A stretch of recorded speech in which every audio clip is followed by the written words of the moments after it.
coming.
Okay, we'll go back to the regular meeting. The acceptance of the minutes will be done at the next meeting. We'll go right to our town attorney, Michael Klein, item number 2 on the agenda. Mr. Klein. Thank you, Mr. Supervisor, members of the board.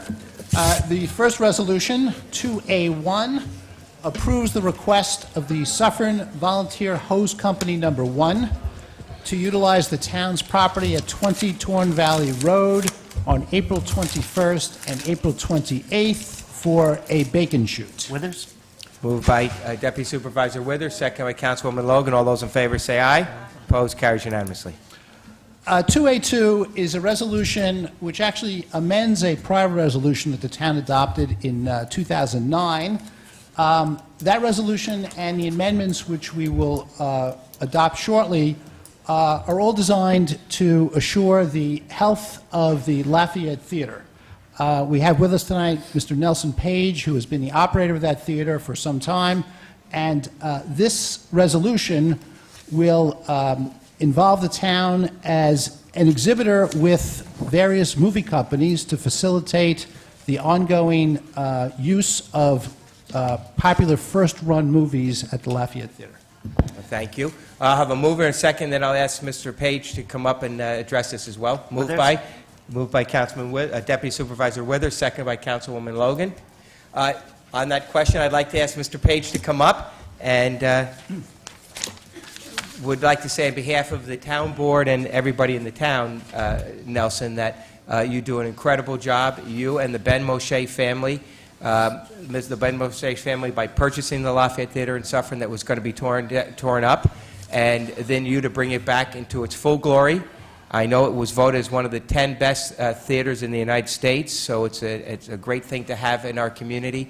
But you have done an incredible job of having events there, from United We Stand to rallies that we had during the Iraq War, where we actually were speaking with the general in Iraq, where we had 1,000 people in the theater.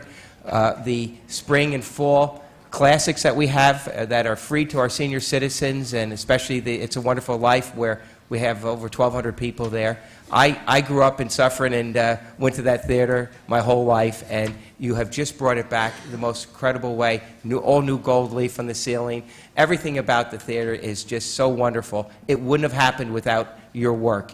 And this town previously had worked with you to have a 3D projector put in there, so I think it is now one of the largest 3D single theater seating arrangements in the area, maybe in the metropolitan area. But you've just recently brought in the Banff Film Festival, where we had 1,000 people last Tuesday and Wednesday night in Suffern, and bringing in new business. You are an economic driver in the village of Suffern, and we are honored that we can work with you to keep first-run movies and to bring in new acts there. So I wanted everybody to know that first, and I want to thank you for your incredible work for this town. Well, thank you, Mr. Supervisor, and thanks to you and the town board for the one word that I did mention the other night, and I'll repeat tonight in front of all the folks here: vision. It's all about vision. It's all about where we want to take our town, not only yesterday and today, but also tomorrow. The theater serves as an economic engine and an economic anchor to the community. We bring in between 35 and 40,000 people to downtown Suffern every year. And they spend money and they eat at the restaurants and they come back time and time again. Many times because they like the theater, but more often because they love the town. They love Ramapo, they love what this is all about, they want to move here, they want to live here, they want to be a part of the magic that you folks continue to make happen in this community. I'm proud to be a part of that, and I want to be here for as long as I possibly can. And by the actions you're taking tonight, you're helping ensure that. And I thank you all very much for, believing in the theater and believing in the future of what we're doing here, and in believing in me. Well, Most thank you, certainly Nelson. appreciate And just as you mentioned about an economic engine, there's a theater, a similar theater, not as nice as our theater, but an established theater in Teaneck, New Jersey, that just closed up. And reviewing that situation, after the theater closed, all the businesses started closing in that area, and some of them long-standing businesses. So That was a theater that I had operated for over a decade, and that was a very high-profile theater, and it was an icon in the community and in the surrounding areas. And the problem there was that the community, while attending the theater, did not support the theater. Everybody has to make a decision. You have to pick a side. And by the theater closing and having the town not supporting what we needed to do for the future, there was a restaurant that's been in business for 45 years that closed. Both businesses on either side of the theater closed. We lost another major business down the road, all citing the fact that the theater has left the area. Now, will somebody eventually come along? Absolutely. But the longer that theater stays closed, the longer that community suffers. We never want that to happen here in Ramapo. well, thank you very much, Nelson, and thank you for your continued efforts going into the future and all the work that you've done. Thank you all. Have a Thank great you. evening. All those, yes. Mr. Page, I just want to thank you for your beautiful presentation by the workshop on Monday. And it's beautiful to see people in the community have such passion for what they do.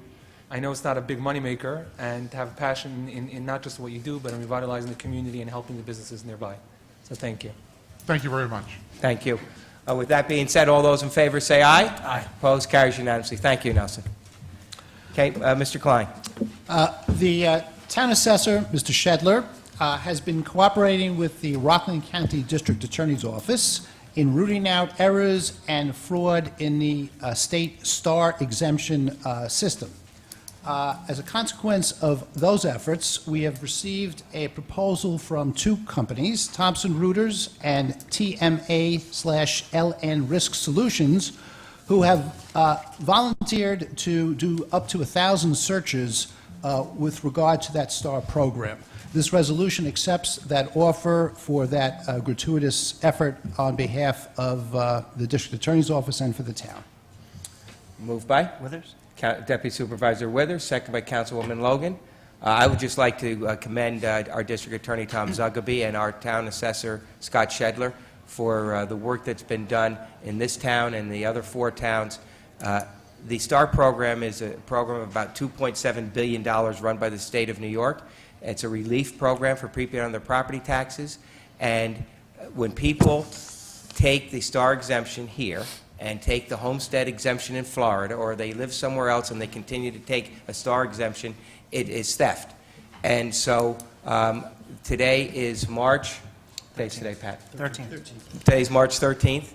On April 1st, if you have not come in between March 13th and April 1st into the town hall and paid what you owe on the STAR if you've been taking this illegally, and we know who you are now, and we're going to continue to do searches and root out everybody, then you will be, after April 1st, you'll be arrested.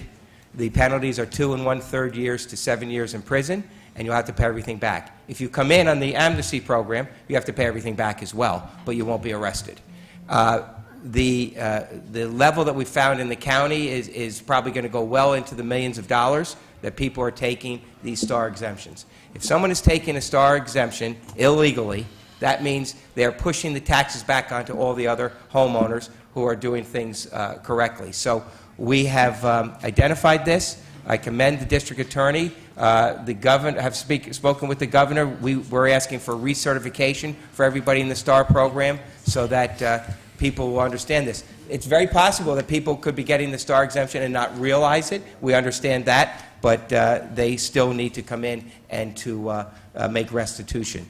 So they have until April 1st, and at that point, then there will be arrests of people who who have not complied. So the other side of this is, I think that's important for people to understand, is that none of the monies come to the town or to the county. This is money that comes from the state, and the money will return to the state of New York. But people need to heed this warning. We had a press conference in this town hall about 2 weeks ago. We've got public information out there. If anybody out there that's watching on television is wondering if they may be taking the star or the enhanced star and they're not entitled to it, they certainly can come to our town hall. And this past weekend, after we notified various people that we knew that they had taken advantage of this and warned them, we did have to work on Saturday to deal with the flow of calls that we've been receiving. So people have until April 1st, and then it will be in the hands of the District Attorney Tom Zugaby. So with that, all those in favor say aye. Aye. Opposed? Carries unanimously.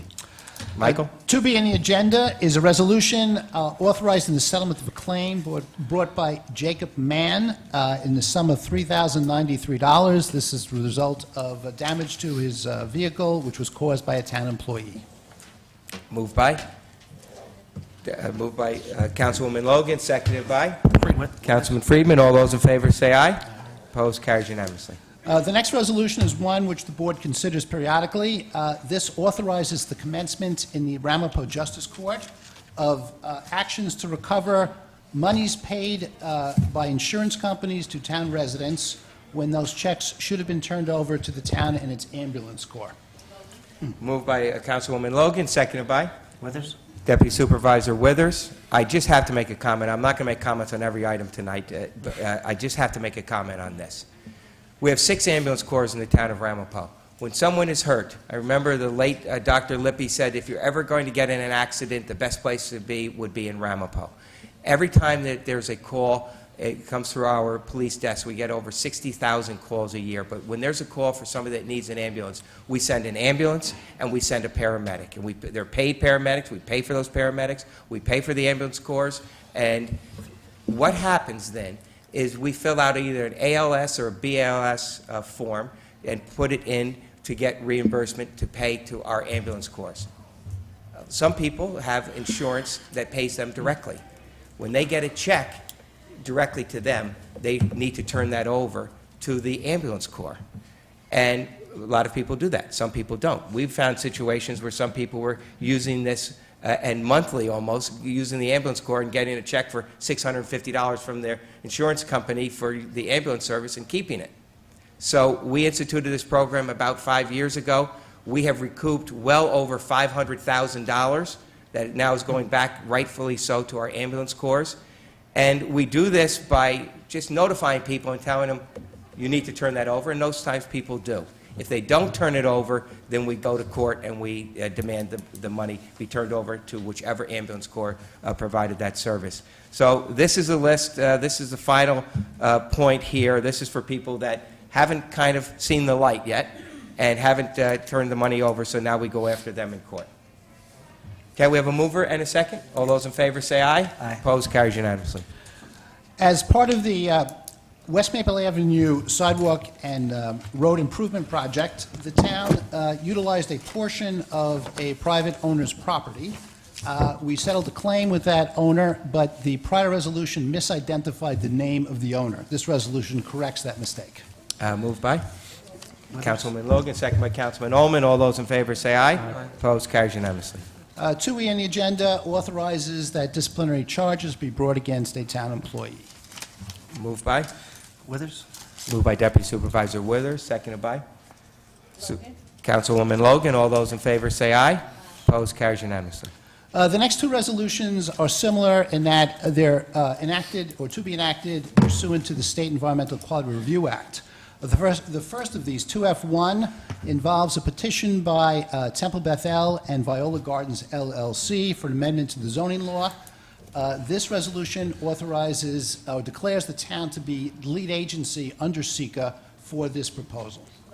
Moved by Councilwoman Logan, seconded by Councilman Friedman. All those in favor say aye. Opposed, carries unanimously. The town has also received a petition by JSF Associates, Inc., also seeking an amendment to the zoning law.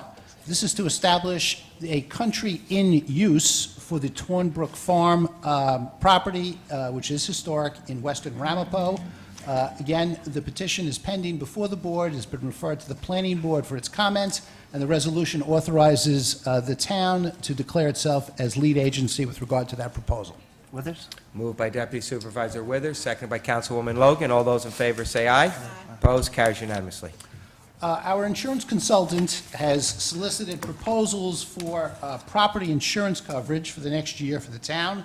This resolution authorizes the acceptance of the proposals which have been recommended by our insurance consultant. Moved by Councilwoman Logan, seconded by Councilman Ullman. All those in favor say aye. Opposed, carries unanimously.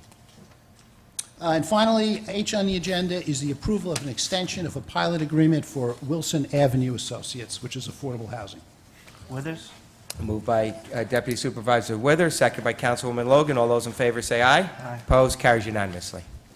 Next item on the agenda is Personnel. Our Director of Personnel, Linda Condon. Good evening. Good evening, Linda. I have one item. Item 3A is a resolution to appoint Alfred Mann Jr., custodial worker in Parks and Rec Department, effective March 18th. Moved by Councilwoman Logan, seconded by Councilman Friedman. All those in favor say aye. Opposed, carries unanimously. Is he here tonight? I thought he was coming, but I don't see. Okay, and so this is a lateral move? It's a lateral move, yeah. Okay, very good.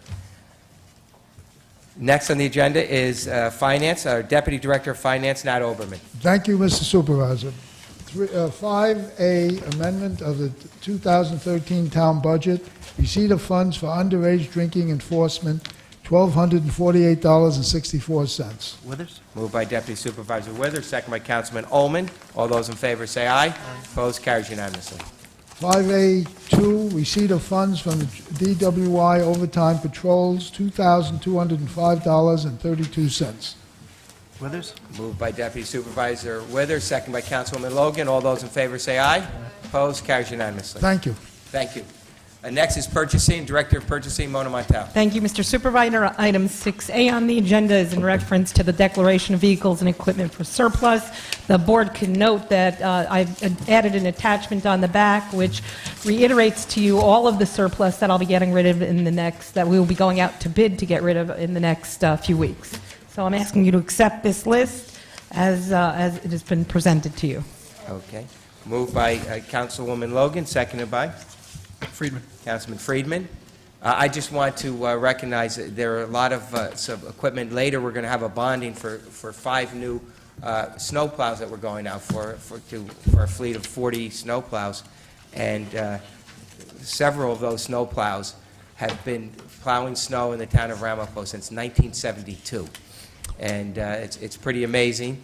And some of they get whittled down when they've been in service for 41 years to parts sometimes. And but we will be have a bond later to replace some of those. But we do get a lot of service out of our vehicles, and then we surplus them, and sometimes other municipalities take them, or sometimes they just go for scraps. So all those in favor say aye. Aye. Opposed, carries unanimously.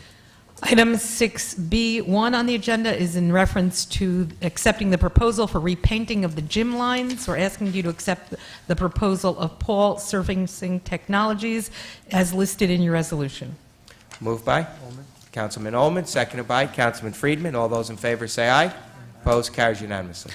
Item 6B2 on the agenda is in reference to tree work at Spook Rock Golf Course. We're asking you to accept the proposal of Ira Wicks Arborists as listed in your resolution. Moved by Councilwoman Logan, seconded by Councilman Friedman. All those in favor say aye. Opposed, carries unanimously. Thank you, Mr. Supervisor. Thank you very much. Item number 7 is an authorization for the assessor to attend a Analytic World Conference in Toronto, Canada. He will be paying for the airfare to and from Canada, and this will pay for his stay at the hotel from March 18th to March 20th. Withers? Moved by Deputy Supervisor Withers, second by Councilwoman Logan. All those in favor say aye. Opposed? Carries unanimously. Toronto's a great town. Unfortunately, well, no, I shouldn't say this about Buffalo.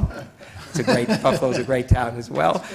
This is the authorization for our town clerk to attend the New York State Town Clerks Annual Association meeting. It's the 31st annual conference in Buffalo, New York, April 28th to May 1st. You have to be in attendance, Chris, because you are becoming the new president of the New York State Town Clerks Association. So congratulations again to you on that. Are we going to pay for him to go there? Deputy Supervisor Withers moves it, seconded by Councilwoman Logan. All those in favor say aye. Aye. Opposed, carries unanimously. Under new business, Council, we Yes, have... we have a few some- items. Okay. I'll give it to Although you. one I believe we've already dealt with. The first of these, 9A, authorizes the town attorney's office to file notices of appeal with regard to 4 related decisions rendered by the Supreme Court in Rockland County on interlocutory motions. Withers? Moved by Deputy Supervisor Withers, seconded by Councilwoman Logan. All those in favor say aye. Opposed, carries unanimously. The next resolution approves a proposal by Robert G. Torgerson to assist the town in a wetlands mitigation project, which is required by the Army Corps of Engineers. Moved by? Moved by Deputy Supervisor Withers, seconded by Councilwoman Logan. All those in favor say aye. Aye. Opposed, carries unanimously. We have one other item on the town board that did not make it on here. We have a member of the planning board, the Reverend Brightman, who has now been moved over to a position, a paid position in the police department as our chaplain in our police department, and he has resigned from the planning board prior to doing that. And we are so glad that he's staying in service here in the town. But that leaves us short on the planning board, and we have an alternate position on the planning board. We have someone I think who's almost been an alternate on the planning board, because I see him at all the planning board meetings, and he knows this town very well. He comes from a family that has given service to this town for many years. He was just recently appointed to the East Ramapo School Board. We have a new pope. We have a new member of the school board, and I'm asking that Bernard Charles to come on to the planning board be an alternate to fill out that planning board as well. With his credentials, not only of being at the meetings and understanding the town, he also is a licensed mortgage broker, he's a licensed realtor, he is a licensed contractor, and he has worked in this town and grown and raised in this town, and so I would like to make a motion to have Bernard Charles be the alternate for our replacement on our vacancy on the planning board.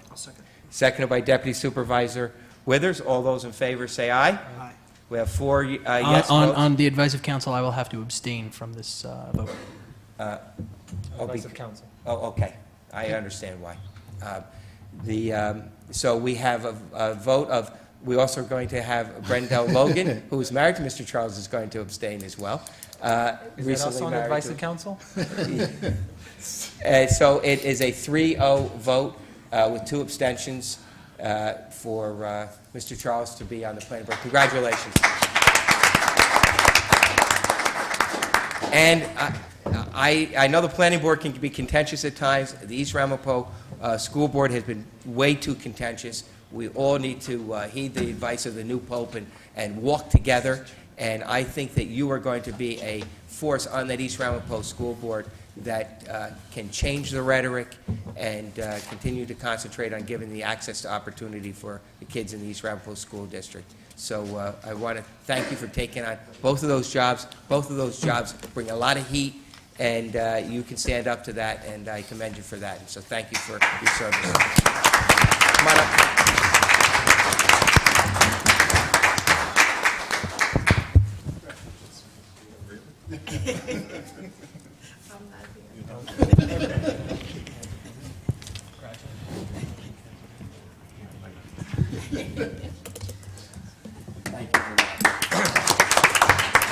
Supervisor. Mr. Charles, if I may add, although the school board might have appointed you yesterday, today, oh, they appointed you today? Well, their meeting was first, but we've discussed it before them. Just so you know that.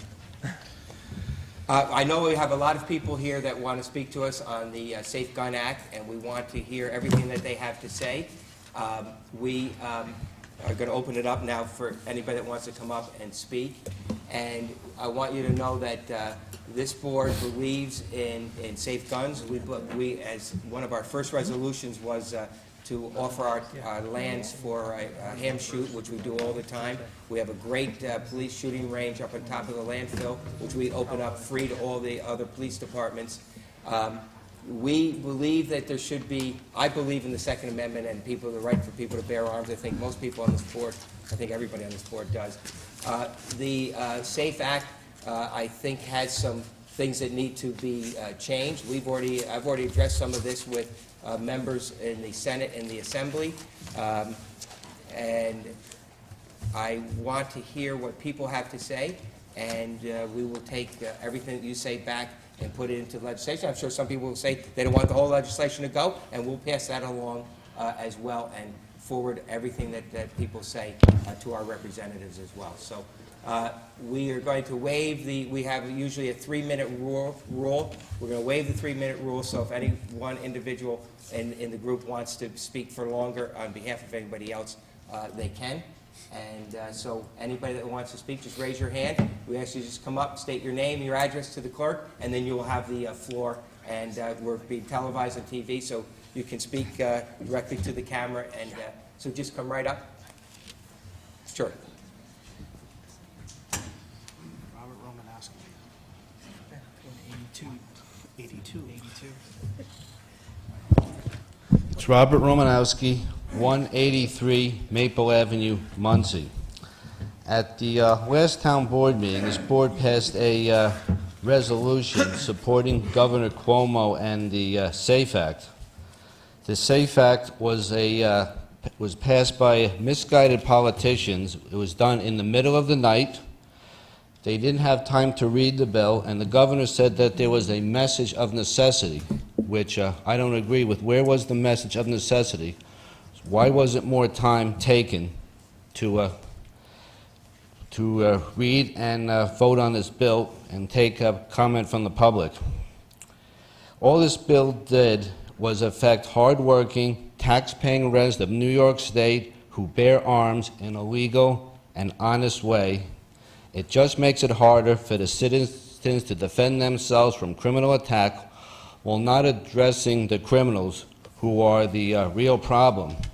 There's a number of issues with this bill that aren't good. It bans magazines that have been legally purchased. Any magazine that was made before September 13th, 1994 had been legal in New York State up until this point, but this law bans those magazines. This sets a very dangerous precedent. How can the government ban something that was legally purchased?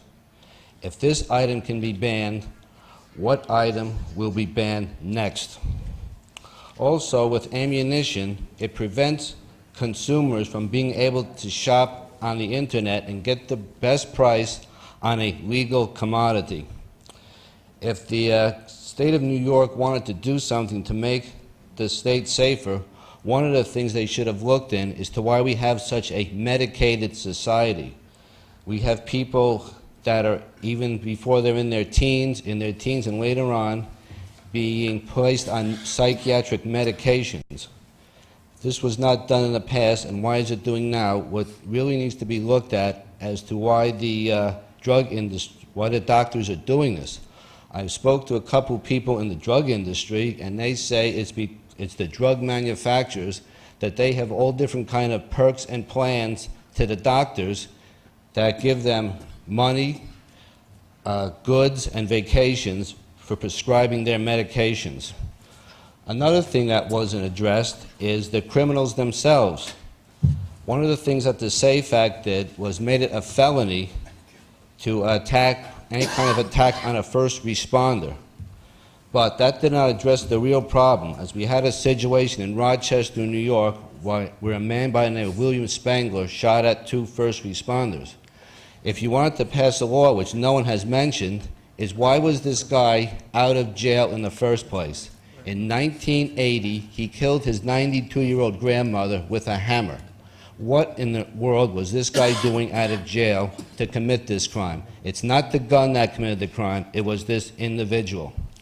If you want to pass another resolution on something about guns, how about what our government in Washington has been doing with the Fast and Furious case, which the government sent guns to Mexico where they lost track of them, and it resulted in the death of a border agent, Brian Terry. We have a President of the United States who issued executive orders so we wouldn't have to give information that was requested by Congress, and we have an Attorney General, Eric Holder, who has been held in contempt of Congress. This town, and a couple of things I want to end with.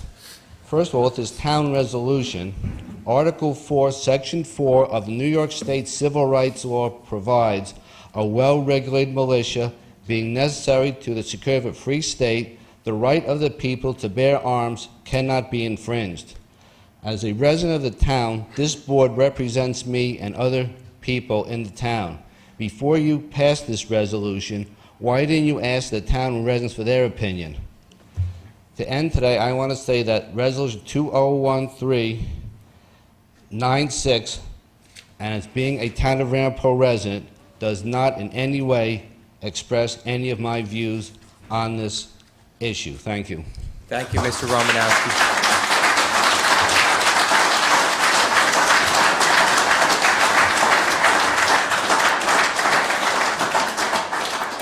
Thank you, Mr. Romanowski.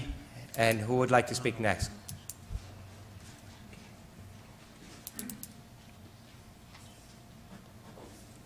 My name is James Braun.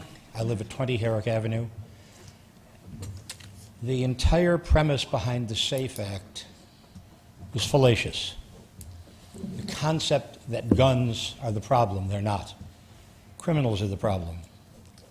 The New York State Legislature has continually refused to bring out of council a bill proposed regularly that a criminal injured in the process of committing a crime could not sue the person who injured him. In other words, if you're defending yourself against a criminal and he's injured and he's arrested, he can sue you. Pardon me? But the legislature will not pass that bill. The legislature will not pass a bill that says if you commit a crime with a firearm or a knife or any weapon whatsoever, you automatically have 10 years added to your jail time. They don't want to pass that either. But they're very concerned that the legal gun owners have their rights restricted and their rights infringed. This they can spend their time on in the middle of the night. But if they're really worried about injuries and murders and deaths, there are some things they better consider. According to the FBI, in the year 2005, 445 people were killed by rifles. 605 people were killed by hammers.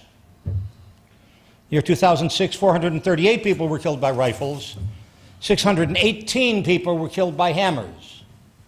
How many bills have there been in front of the state legislature to control hammers?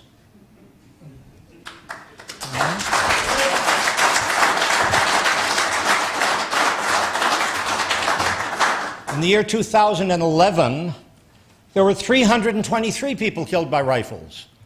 496 people were killed by hammers. Now, the FBI also has brought out a point that most of us never think of, that nearly twice as many people are killed by hands and fists as by weapons, particularly by rifles. Do you want to try infringing our rights and using our hands and fists? I mean, you know, I want to feed myself. It's a detail. Why can't we have some consideration to the facts and the reality of the matter? For example, gun ownership versus crime. The highest gun ownership in the world is in the United States of America.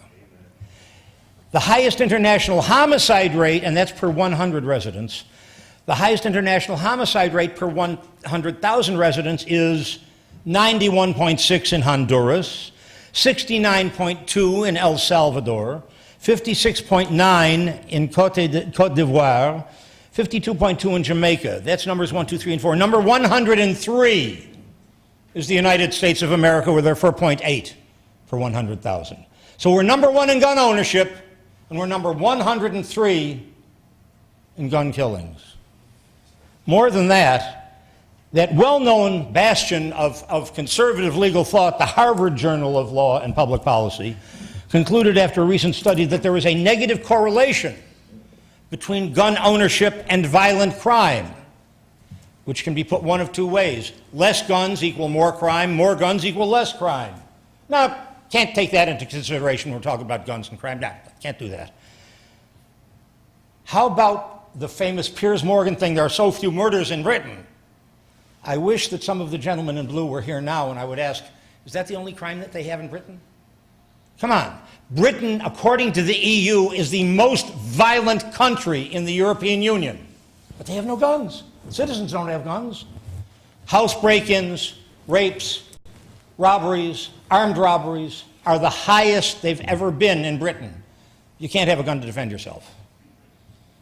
All right? The 9 European nations with the lowest gun ownership have a combined murder rate 3 times that of the 9 European nations with the highest gun ownership rate. Somehow, whenever the Second Amendment is considered, or more importantly, our rights under the Second Amendment, logic, facts, and reality are thrown out the window and we just emote, emote, emote. Nobody in the gun community is in favor of slaughter and murder. Oh, by the way, in Newtown, a rifle was not used. This was reported on NBC News. No rifle was used. Right? And everybody's ranting and raving. We have to control, we have to control, we have to control. If we control the weapons, you will have a rise in crime. And if you take and make something that was legal a while ago and make it illegal, that's some version of the ex post facto law. How come all of a sudden something I did is legal is now illegal? Because you changed the rules of the game? Because politicians want to be able to make a statement. We're protecting you by holding back on guns. No, you're not. You are making us more likely to be victims. And it is time for the town of Ramapo to unresolve their resolution, to send a note to Albany saying, you know what, we care more about our people than about fancy political stances, and we'd like to see that our people are able to protect themselves. James O'Keefe, who has some fame or infamy depending on what side of the picture you're on, recently went to various police departments in New York City, in Yonkers, and in other places, and he presented himself as a homeowner who was concerned. Because what happens if somebody breaks into my house? Normal answer, call 911. Well, how soon can you get there? Well, if you're lucky, we'll get there between 2 to 5 minutes. Well, what do I do in the meantime? What do I do to those 2 to 5 minutes? Do you have a gun? No, I don't have a gun, but what am I supposed to do? You're going to be on your own for 2 to 5 minutes if you don't own a gun. And this was the response of uniformed police officers everywhere he went. We know that the overwhelming majority of criminals, when they know that there's a gun owner around, they won't go near that place because they don't want to get shot. We also know that the overwhelming majority of gun owners in this country don't run around killing people. Even if they're stopping a crime, they don't shoot the criminal. They hold him for the police to come and arrest him. Overwhelmingly. We also know that at least 200,000 times a year, a woman with a gun protects herself from a sexual assault, a criminal sexual assault. None of these things are ever discussed. None of these are ever brought up. Why? Because the political stance and the newspaper reports are all one-sided. And it's time to get the other side out and let people know we're not a bunch of raving lunatics. We care more for our guns than most people do for anything else they own. We lock them up, we keep them protected. Yes, we want them for protection for ourselves and our family. But as anybody who has read the Constitution and its commentaries knows, the original purpose of the Second Amendment was to protect us, the citizens, from an abusive, overpowering government. That was the first and major consideration.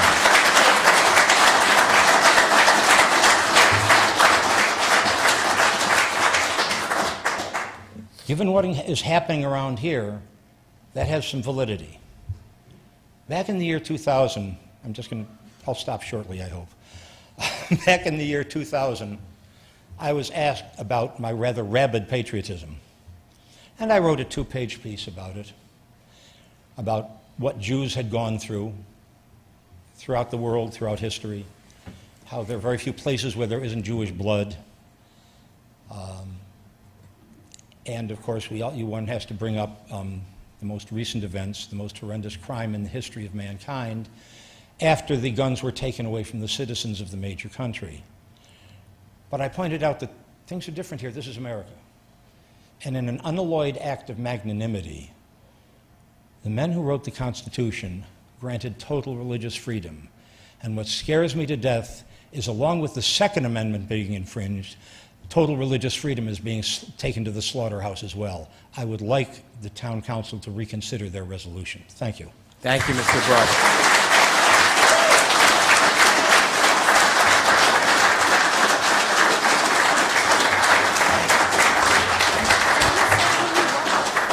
How you doing? My name's Mark Diana. I'd like to thank you for having me up what's your here. name? Mark Diana. Thank you. I'd just like to ask that you reconsider your resolution. This bill, the New York SAFE Act, was passed in the rush of 20 minutes from when it left the committee to when it went to the floor to be voted on. There was no discussion. There was no debate. Pretty much what I saw here tonight when you brought up new business, when you brought up all the other business, I saw no discussion, no debate, just overwhelmingly passed everything. Maybe you had stuff in committees beforehand that you spoke about, that you agreed to it, but it's the same thing I saw in Albany that night. I was out at the SHOT Show. I'm on the board of directors of the New York State Rifle Pistol Association. I was out at the SHOT Show. I left a law-abiding citizen, a law-abiding gun owner. I came back a criminal. As Rob Romanowski pointed out, these magazines that I had before the assault weapons ban of Bill Clinton, now those are considered illegal in New York State.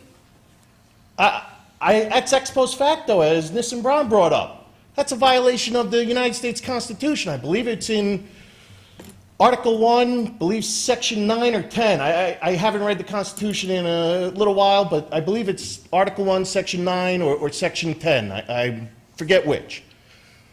But this is just trying to rush things through and denying our rights and violating our Constitution. It's wrong. We shouldn't be doing this stuff, and we should be discussing this and letting the public speak about it and contact our representatives and have them listen to us like you guys are listening to us now. But last meeting you guys had, you rushed this through without any public discussion, any public opinion, and you wanted it to go through so that you could look good for Governor Cuomo, and that's wrong. Anybody here remember the Brinks robbery? All right, the 2 officers that were involved in it that got killed, Waverly Brown and Ed O'Grady, they had 6-shot revolvers with a strip of 12 rounds of ammunition. Took forever to reload. They were confronted with overwhelming force with these guys with shotguns and machine guns. They couldn't defend themselves. If they had the guns today, the Glocks with the 13, 15, 17-round magazines, they may still be here right now collecting a pension instead of in the grave. Everybody here knows the police in Ramapo, the state troopers, the county sheriffs, they do a great job. 5 minutes is a great response time when you're considering they're coming to a crime scene. But 5 minutes, like Nissim Brown brought up, you're on your own. There was a woman in Georgia that had a guy break into her house. She had a 6-shot revolver. She shot all 6 rounds off, hit the guy 5 times. He still managed to get into his car and drive down the street to get away. What if there was a second assailant? She didn't have any more rounds in that gun. She was empty. The citizens should be allowed to have the same amount of ammunition as the law enforcement so that they can defend themselves and defend their lives. You can't wait for the cops to show up sometimes. And when the cops show up, they fill out a report and then they investigate the crime and try and apprehend the criminal. If you're a dead witness, they have nothing to go on. This New York SAFE Act is wrong. It needs to be repealed, not amended. It needs to be repealed. There are some stuff in it that might be good, the mental health stuff that they're talking about, but they lumped everything in together. Each individual subject needs to be spoken about. You had the officers come in here tonight with those M1 Garands. Under the New York Safe Act, they're illegal because they have an 8-round magazine. Yeah, and a bayonet load. But why is that? Those guns are from World War II. They were used up until, we used them in Vietnam. 1964. Yeah, so they're weapons that were used 45 years ago. Well, no, 48 years ago. It's wrong to sit there and say, well, I'm arbitrarily going to make 7 rounds. Where'd they come up with this number? The only guns I know of that have 7-round magazines that are made today are 1911s, and most of those come with 8 rounds. This just needs to be repealed, and I implore you to ask the state, to ask Ellen Jaffe, David Carlucci, and Governor Cuomo to rethink this, repeal it. Let's start all over from a fresh slate. Thank you. Thank I you, really Mr. Diana. Mr. Diana? Mr. Diana? Well, I'll get it. The fellow in the back who's already stood up and is walking forward, and then you'll be next. Mr. Diana, what was your address? I live in Nanuet. Okay, But I represent, New York State. that's fine. businesses. We welcome you here. Thank you. Yep. If you'll excuse me, ladies and gentlemen, the people I have here to address is the town board, so if you'll pardon my back. Okay, I don't need the TV set, the camera. Gentlemen. Name and address, please. My name is Alex Pagan. I'm a retired New York City police officer. I live in the Ramapo part of New City on the border with Pomona. Now, everybody has thought about what a great police department we have, and we do. I've had personal experience with several of them, and they're great.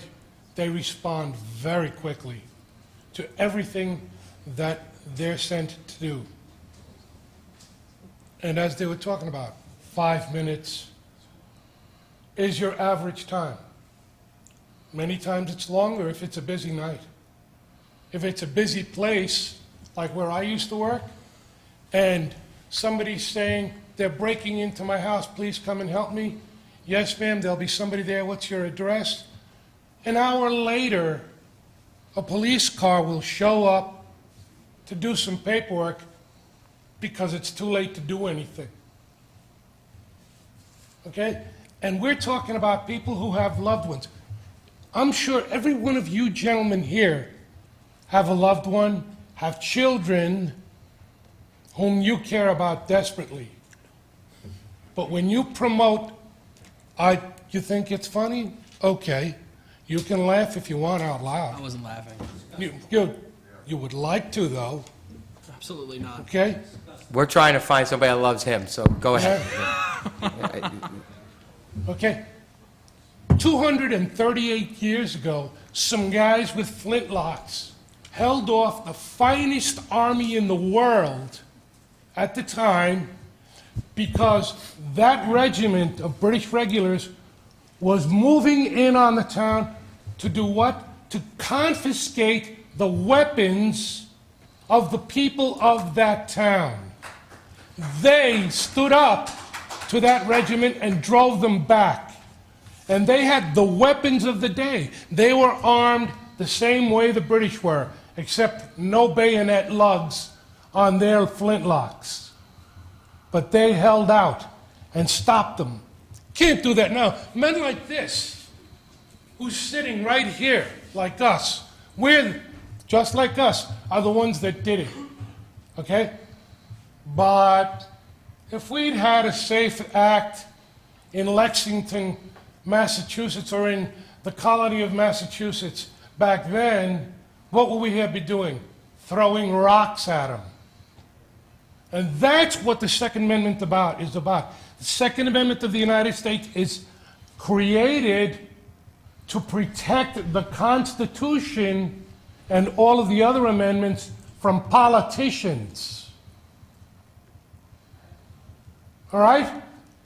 And the Safe Gun Act and the federal gun control laws that they're trying to pass now, which we hope to God they don't, they're not about keeping people safe. They have nothing to do with that.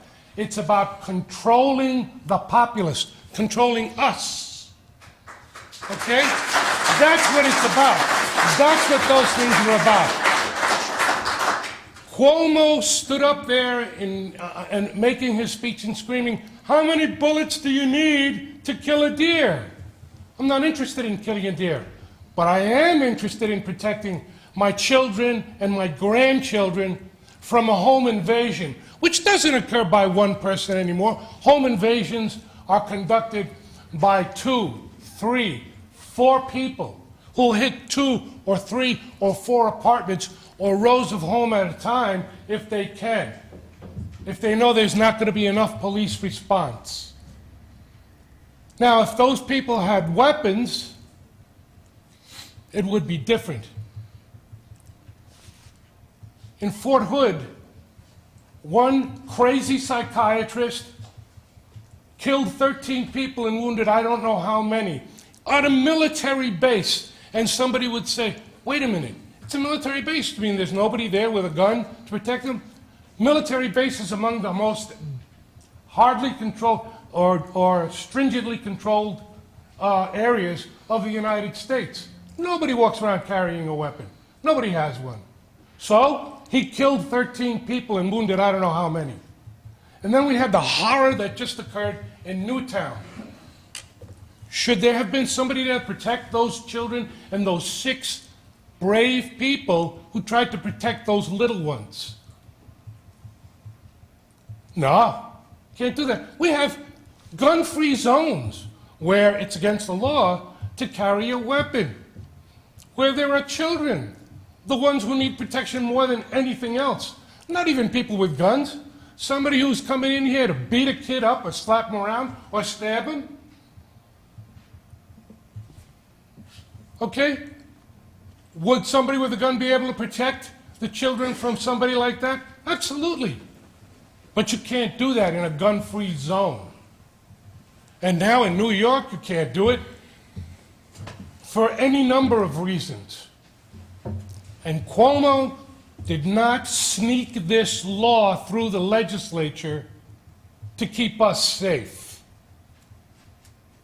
He did it because control leads to confiscation, which is what happened in Great Britain, which is what happened in Australia 22 years ago, which is what happened in Canada 20 years ago. And in Germany in 1932, 33, whatever it was. 34. Okay? Those guns were confiscated. There were people who had weapons. They were confiscated. Nobody has any weapons anymore. So 6 million of this gentleman's landsmen paid the price because they could not protect themselves from a totalitarian government who controlled the populace. One of the most important ways by doing it is making sure that the populace is not armed, able to resist an oppressive government. Oppressive governments, well, the experts agree. Okay? Hitler, Mao, Stalin, between or among the 3 of them, they killed 100 million people because they were able to disarm them all before they sent out their NKVD and the Gestapo and all the other police agencies that they wanted to kill anybody they felt like it. Anybody different from them. Okay? The National Rifle Association, that much maligned group, one of its principal objectives when it was formed was protecting freed slaves from Democrats in the South. So they could buy weapons. They taught them how to use them. It was obvious no slave could own a weapon. No slave was even allowed to read before the Civil War ended. So they needed people. So among them, in the South, the National Rifle Association was created, protected the freed slaves who were the new citizens, and protected white Republicans who were against the Democratic Party. Okay? They're the ones who did it. Now, they are the evil ones of this nation because they promulgate the free ownership of weapons and the right to keep and bear arms, which was part of the Constitution, ladies and gentlemen. It's not part of any state ordinance. It's not part of any city ordinance. And it's not a part of any resolution of a town board. Okay? You guys, all or whoever of you decided to vote for it, that's what you're promulgating. You're promulgating control, which leads to confiscation. You take a look at what's happening in Canada right now, because they've confiscated most of the weapons that Canadians, of all people, owned. Crime rates, murder, rape, robbery, home invasions, which is nothing but a burglary when guys jump in there and rob the people because they're in their homes at the time. There's no such thing as a home invasion, it's robbery. That's what it is, in somebody's house. And that's what's happening in Canada now. Their crime rate is starting to go through the roof. If you look at Australia, police departments in Australia, their enforcement level has gone down to next to nothing because they have no control over the criminal populace because nobody in Australia owns guns anymore. So, anybody who wants a gun can still get one. Hell, the administration sells guns to the Mexican cartels, and then they turn around and sneak them into the United States. And is anybody after the people who did this?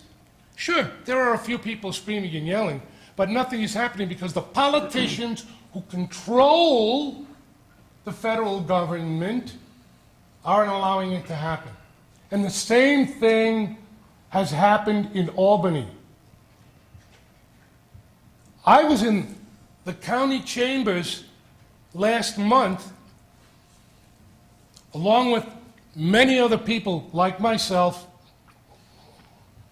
who were able to stop the county's resolution to support the Safe Gun Act, which they defeated with 14 votes.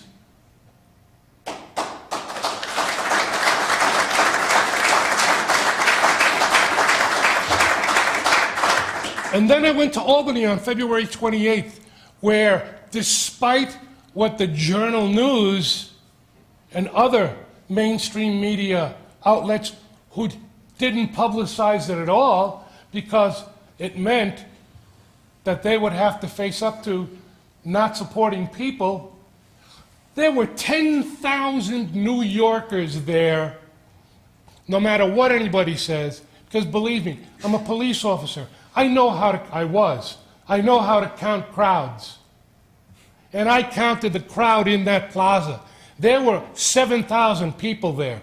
Not to mention the people that were in the chambers trying to speak to their state representative, their state senator, okay, to repeal the SAFE Act. And I'm ashamed to say, or I'm ashamed of my state senator, because I went there and I said, knock, knock. I'm here to speak to the senator to speak up against the Safe Gun Act. And the clerk that was there kind of stared down at his shoes and said, well, the senator has left for the weekend and he won't be back until Monday.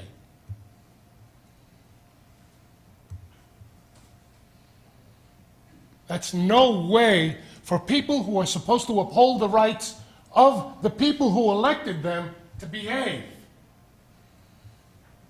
You people stood there and you passed this resolution very quickly 2 weeks ago. Hardly anybody even knew about it.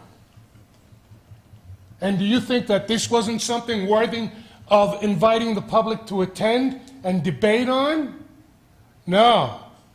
Because party politics are involved here. The politics of people who support the party that wants to control the public, control the population. You should not have done it. And you should repeal it. Tell Cuomo we don't support the Safe Gun Act because it's wrong. It's not just wrong legally, because it is wrong legally. He snuck it through and gave them, hey, you've got 20 minutes to read this giant bill, and I want you to pass it. Okay? They didn't have any time to. And if you sit there and you tell me, oh, they've been talking about it for weeks, they knew it was coming and they knew it was going to happen. All right? They all voted voluntarily to pass it. That's just not true, gentlemen. It's obvious to people who have just a little bit of common sense. So they snuck the bill through because it's what Cuomo wanted to get through, what his party wanted to get through. So we, who own assault rifles, which it's true, weren't even the weapon used to kill those poor children up in Newtown. Why? Because they look nasty? Or they look like military weapons? Okay? I'll show you an M4 or a light machine gun. That's an assault rifle. Just because the rifles that we have look like them doesn't mean that that's what they are. Assault weapon is a definition that politicians gave to the guns because it's a nice, nasty-sounding thing, and we can use that to a populace who really isn't very well educated about this any longer.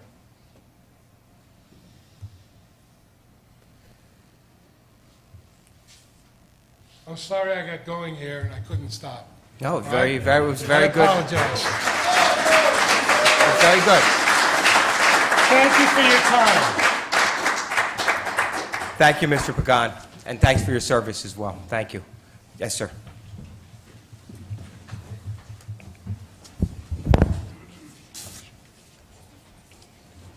Ladies and gentlemen, my name is Ron Roberti. I live at 3 Longmeadow Drive in Airmont.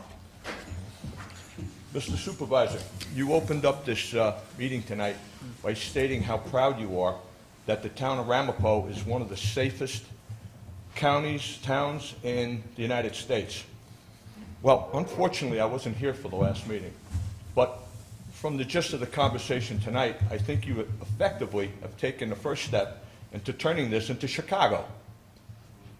Chicago has one of the strictest gun ownership rules in the United States. As a matter of fact, no citizen in the city of Chicago can own a handgun.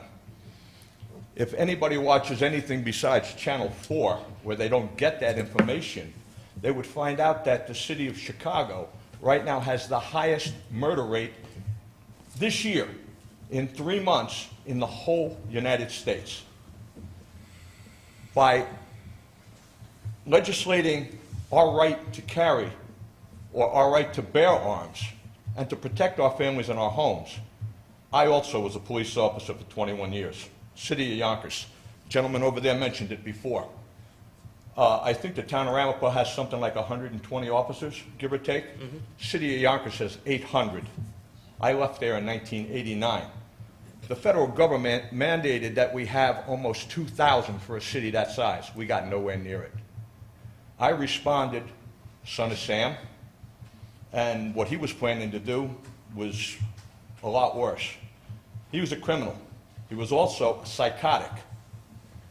Gentleman brought up before that the laws that are on the books should protect the citizens, but they don't because the courts don't protect the citizens. That gentleman that spoke a couple of minutes ago, the guys that were in here getting promotions, we put them away. Before the ink is dry on the paperwork, the courts are sending them out.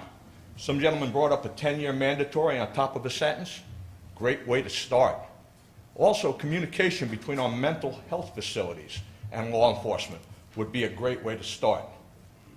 A good way to continue would be education. Education for our licensed gun holders, a place where they can go shoot, go practice, information as to what it takes to defend yourself and what the legal use of a firearm or any weapon should be.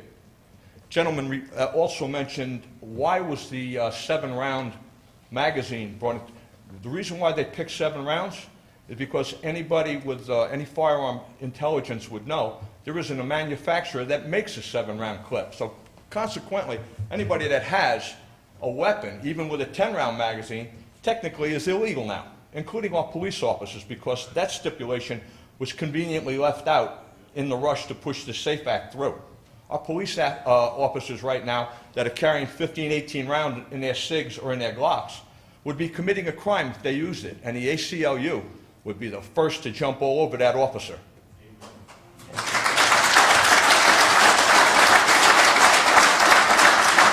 I'm also a licensed firearms dealer in the state of New York and federally. I can't sell a weapon right now because, number one, the other thing the SAFE Act did was make them almost impossible from our distributors to sell. I spoke to one individual from Green Supply down in Vidalia, Missouri. He's gone through 25,000 handguns since January 13th. There isn't a revolver that carries 5 or 6 shots available in 7 or 8 distributors that I've talked to in the last 2 months. A lot of the individuals that have come up to me looking to buy a handgun has been a police officer worried about that 15-round Glock that he's carrying on his side or SIG. He wants to carry a backup weapon with 5 shots so that if he goes out at night and he has to carry a weapon, he's legal under the new SAFE Act. I've also been a party to another act that was around the year 2000, I think it was enacted in New York State. It was called COBIS, where every dealer that sold a firearm would have to have a spent shell or cartridge be registered with the state of New York. The New York State Troopers Association put a complete line, a chain of command in there from a captain on down to various trooper barracks that had sergeants or troopers involved with the firing and testing of those weapons. And they sent all those shells and the lead that was collected up to Albany to go into a database. I think the COBIS rule was eliminated a year ago.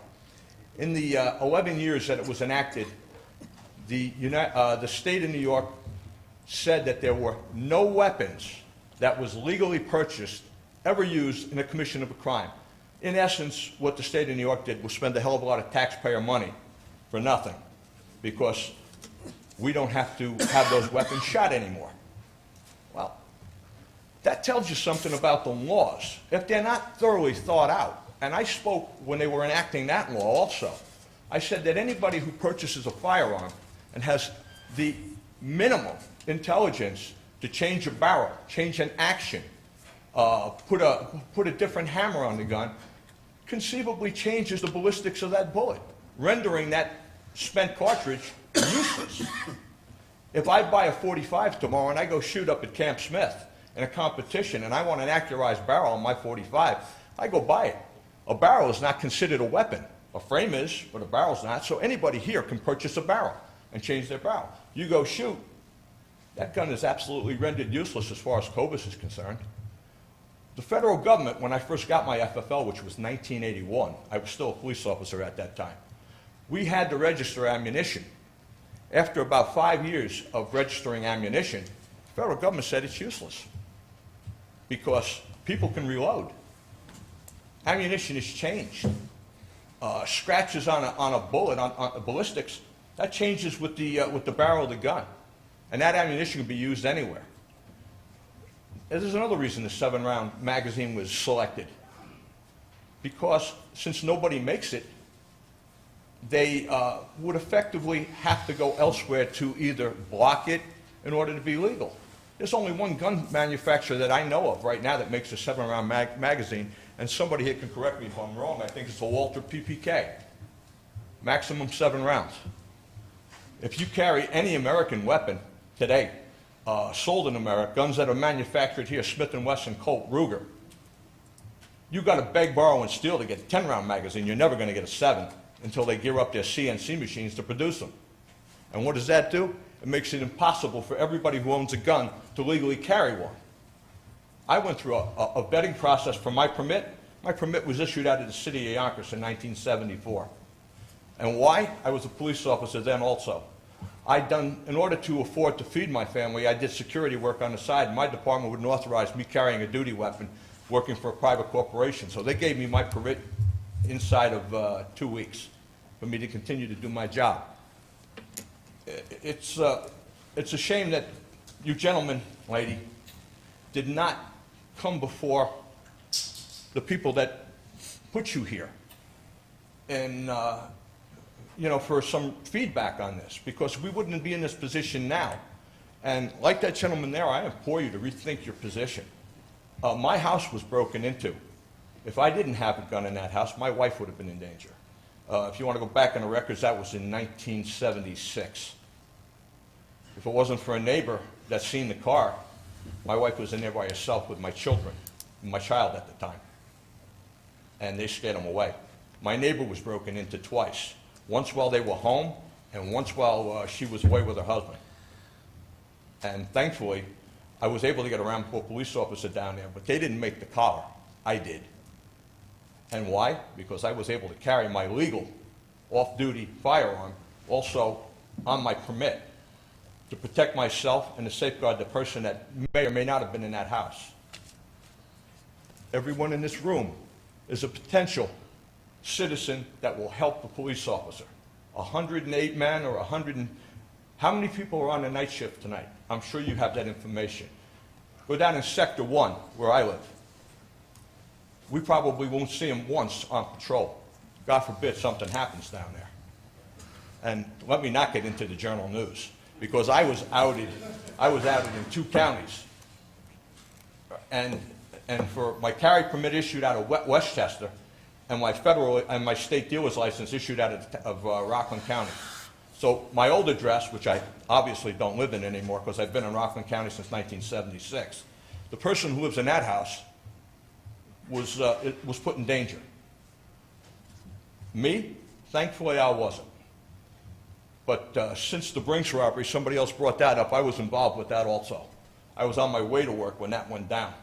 I actively pursued one of the perps down into Nyack and helped the Nyack police capture one of them. I was also involved with the transportation from Westchester County to Rockland County Courthouse. I wore a bulletproof vest for 2 years, and I'm not talking about on duty, because I was targeted. How do I protect myself? How does my wife protect herself? Or my children? You can't help them. The police can't help them, not unless you assign 2 officers to my door. And I'm sure everybody else feels the same way. We're your eyes and ears. We're your additional protection. My legal guns will never hurt anybody, but they'll help protect the police officer. And if you go to the Ramapo police officer, some of the old guys, when I was coming home off duty, I assisted in a few arrests, one in Spring Valley and one on the corner of 59 and Saddle River Road. And that officer was by himself. There was 5 people in that car that he pulled over. I don't have anything more to say. Gentlemen, do your civic duty. Overturn that, or at least get some more information, because it's imperative that you protect the citizenry of Ramapo, or else we sure in hell will become Chicago. Thank you.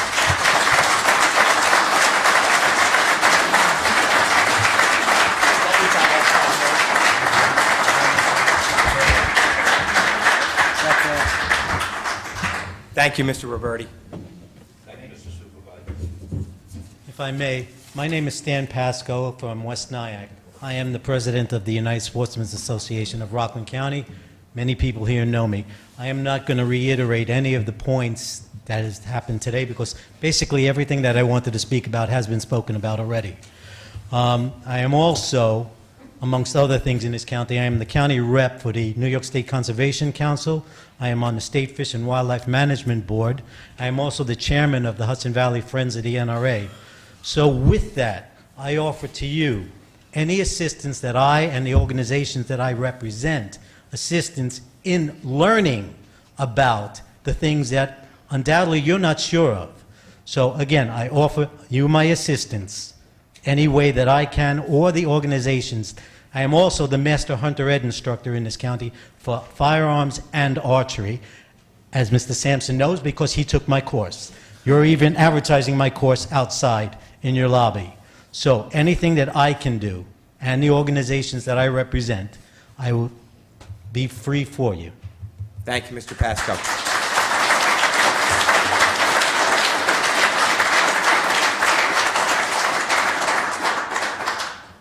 Anyone else that would like to address us on this, or any other subject? Motion to close the public participation?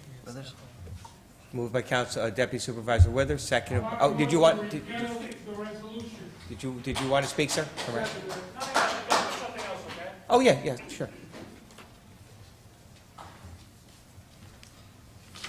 My name is Charles Monroe. I live at 7 South Airmont Road, Suffern. Another concern is there's a yarding of logs at the Clark Recreation Center from Hurricane Sandy. And it's in a recreation area. It's by ball fields, swing sets, and they're in a precarious position. And all it's going to take something to dislodge them, and someone's going to get hurt or killed. Now, I'm sure if someone looked at the New York State Department of Health website, there are restrictions and code requirements for safe yarding, and also with OSHA. So before someone gets hurt there, it's been sitting there since Hurricane Sandy, and there's no fence around it, there's no stanchions to protect people from it. It should be addressed. It is being addressed. actually it I'll is. address that later, but thank you, Mr. Monroe. Anybody else who would like to speak? Come right up.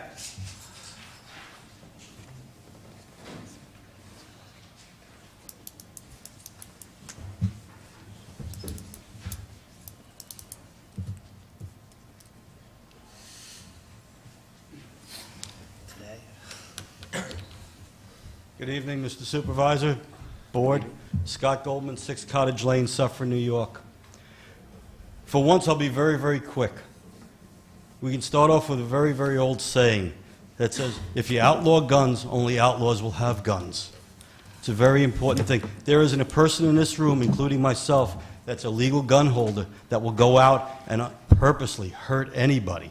It's there for our protection. It's there for hunting. It's there for hiking. The only people that have been hurting people with the guns are either criminals or mentally challenged people. They have a problem. That's something that was absolutely horrific that happened. And the only reason why it came to such a quick vote with the thing that happened in Connecticut was they had nobody else to blame. The child killed his mother, and he killed himself. Who do they talk to? Who could they blame? They blamed it on the weapons. Mr. St. Lawrence, it wasn't the weapons that did it. It was the person that illegally used and held the weapons. Pat, you were a cop. Am I telling you anything that's not true? No. It's 100% true. None of us would hurt somebody with a weapon. We use it for protection. We carry it in bad neighborhoods. You know what I do for a living. I carry a gun in some of the neighborhoods that I go to because I have to. And knock wood, I've never had to take my weapon out. But it's there in case of that. You can't take our weapons away. You can't lower the number of bullets that we can hold in a clip. None of my guns will hold a 7-round clip. They don't make one. Absolutely not. It's just a mistake. It's something, and I hate to say it, it's something that was thought about before they engaged their brain. They made a decision. And it was a panic decision. Please don't let this town continue with a panic decision. Thank you. Thank you, Mr. Goldman.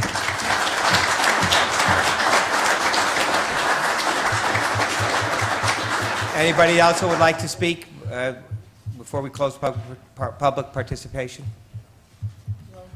Moved by Councilman Logan, second by Deputy Supervisor Withers. All those in favor say aye. Opposed? Carried unanimously.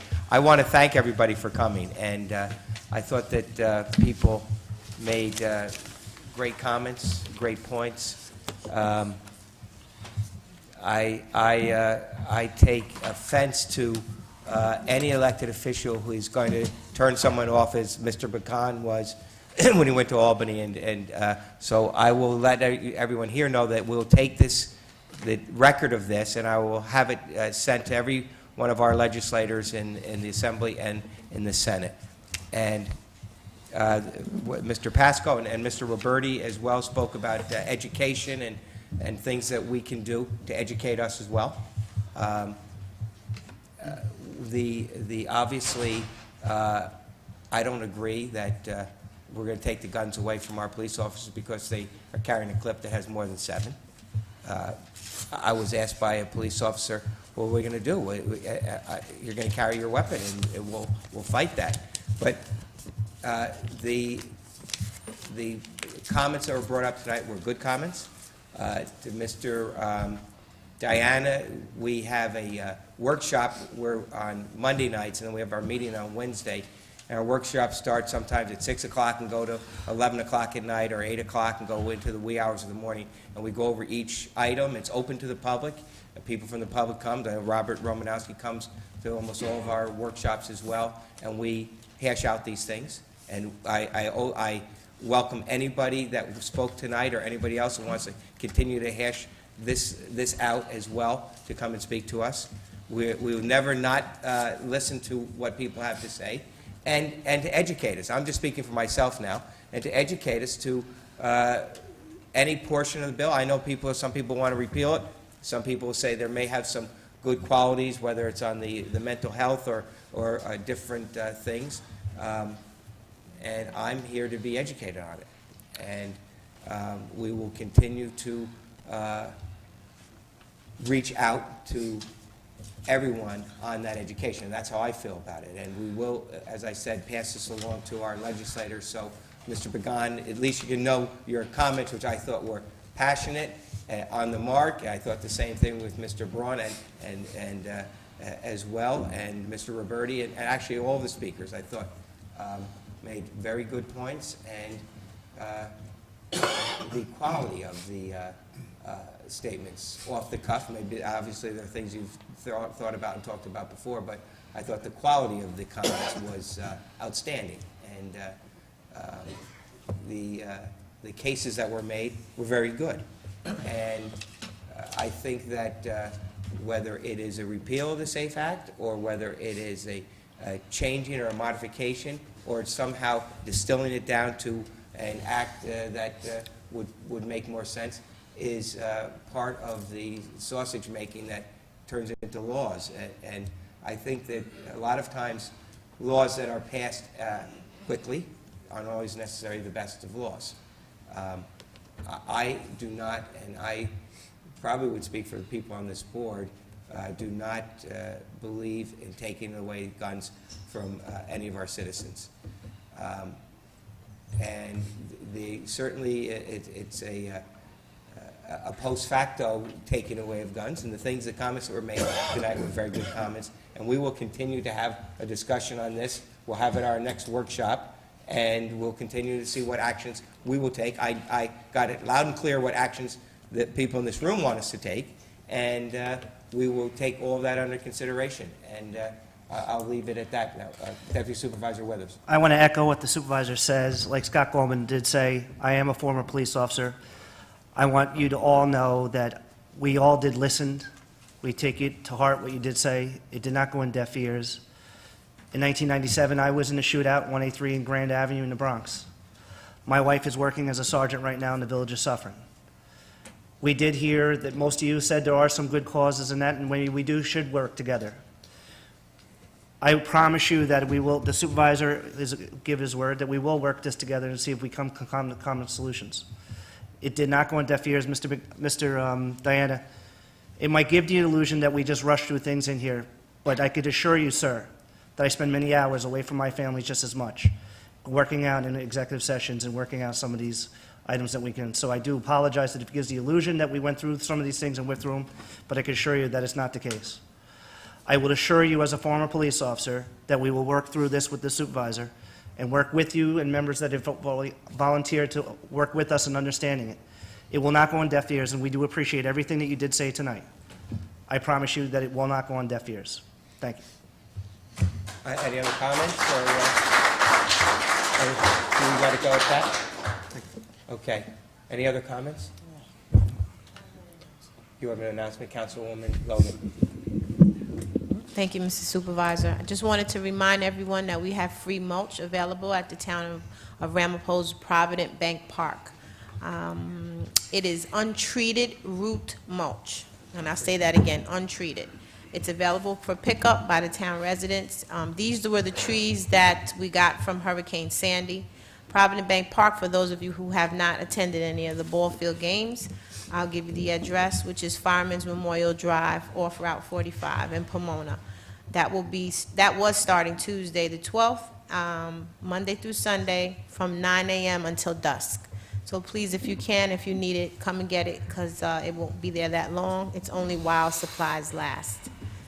Thank you. Thank you, Councilwoman Logan. I do want to say to Mr. Monroe that we are aware of that situation. We have logs and a tremendous amount of material in other areas at the pool in Saddle River as well. In Weldler, we've done a lot of chipping. We've turned it into chips. We are getting reimbursed by the FEMA for many of this. In some instances, it's been done by under the auspices of the Rockland County Solid Waste Management Authority that I'm the chairman of, and we've had some situations, especially with logs, where people that were hired to take them away didn't have the proper permits, and that they would be traveling outside of the zone that the DEC would allow to be traveled because of the Asian long beetle and the emerald borer that can affect trees. But particularly to the Clark Park site, was on the phone with Tony Sharon, our superintendent of highways, today, and we now have New York State coming in and taking those and taking the responsibility of those. We did put up some barricades; they got taken down. We talked about this in our workshop on Monday night, and we took some action. We hope to get all those logs moved and ameliorate that situation. With that, I do want to again thank everyone for coming out. I want to particularly say that I want to take people up on the education portion of it, and even talk about the possibilities of utilizing our pistol range on top of our landfill. We utilize it for other law enforcement and give it to them, and we'd like to work together for people that may want to be able to utilize it, and we'll see how we can do that as well. All right. With that, a motion to adjourn by Councilwoman Logan, second by Deputy Supervisor Withers. Thank you. All those in favor say aye. Aye. Opposed? Carries unanimously. We're adjourned. Thank you all very much.